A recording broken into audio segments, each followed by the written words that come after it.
இன்னைக்கு ஒரு வருத்தமான செய்தி தான் உங்களுடன் பகிர்ந்துக்கலாண்டு ஒரு விழிப்புணர்வு செய்தியா இருக்கட்டும். காரணம் நாங்க எங்களோட கஸ்டமர் ரெகுலர் கஸ்டமருக்கு எல்லாத்துக்குமே நாங்க சொல்லக்கூடியதான், எல்லாத்துக்கும் தெரியணுங்கிறதுக்காக தான் இப்ப இந்த வீடியோவை பதிவிடுறோம். இப்ப நீங்க எல்லாம் கேள்விப்பட்டிருப்பீங்க, கோல்ட் ட்ரிப் சிரப் சாப்பிட்டு 21 குழந்தை உயிர் போயிருச்சு, 8 குழந்தை சிறுநீரை பாதிக்கப்பட்டிருக்கு அப்படின்ட்டு உயிருக்கு சீரியஸா இருக்காங்க அப்படிங்கிற மாதிரி கேள்விப்பட்டிருப்பீங்க. காரணம் என்னன்னா, பிசிடி கம்பெனிஸ், அதாவது ஒரு தரமில்லாத ஒரு சின்ன கம்பெனி தயாரிப்பு. அந்த சிறப்புல டயத்திலின் கிளைசால் அப்படிங்கிற ஒரு ரசாயனம் 0.1% தான் கவர்மெண்ட் அலாட்டட், அவ்வளவுதான் இருக்கணும். ஆனா அதுல இருக்கிறது 48.6% இருக்குது. அவ்வளவு அதிகமான ரசாயனம் இருந்தனாலதான் கிட்னி ஃபெயிலியர் ஆயிருக்கு, சிறுநீரை பாதிக்கப்பட்டு உயிர் போயிருக்கு. பிசிடினா முதல்ல என்னன்னு சொல்லிடுறேன். பிசிடி அப்படிங்கிறது ஒரு டாக்டர்கிட்ட, அந்த டாக்டர் மட்டும் டைப் வச்சு அவங்கள்ட்ட மட்டும் எழுதக்கூடிய ஒரு சின்ன சின்ன கம்பெனி, அவங்களுக்கு பிரான்சைஸ் மாதிரி கொடுத்துக்கிறது. பேன் இந்தியா எல்லா பக்கமும் எல்லா மெடிசனும் எல்லா பக்கம் கிடைக்காது, இந்த டாக்டர் எழுதுனா அந்த டாக்டர் தான் கிடைக்கும் அப்படிங்கிற மாதிரி ஒவ்வொரு ஏரியாக்கு அந்த மாதிரி பிரிச்சுப்பாங்க. அது மாதிரி சின்ன சின்ன கம்பெனி நிறைய இருக்கு. ஆனா நான் எல்லா கம்பெனியும் நான் குறை சொல்லல.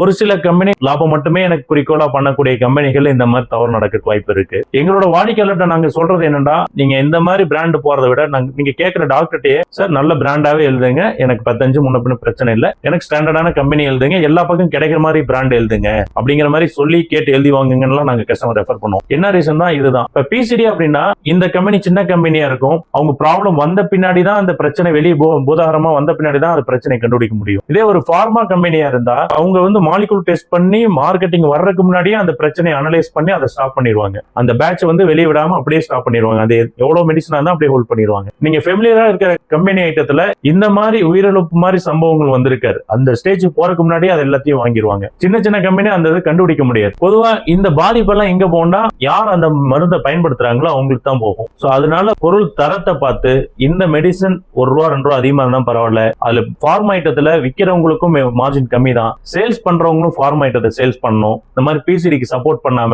முடிஞ்ச அளவுக்கு பிசிடி சப்போர்ட் பண்ணா லாபம் சரியான லாபத்தை வச்சு தரமான பொருளா கொடுக்கக்கூடிய அந்த மாதிரி கம்பெனிக்கு சப்போர்ட் பண்ணிட்டு, வாடிக்கையாளர்களும் பேஷண்டும் டாக்டர்கிட்ட போகும்போது எனக்கு ரொம்ப உடனே நல்லா ஆகணும்னு எதிர்பார்க்காம ஒரு நேரம் போல இன்னொரு நேரம் கொடுத்தாலும் பரவாயில்ல, மருந்துகளை அதிகமா பயன்படுத்தாம டோஸ் ஹெவி டோஸா கொடுக்காம நார்மல் டோஸா எடுத்துக்கிறது தான் சிறந்தது. நன்றி.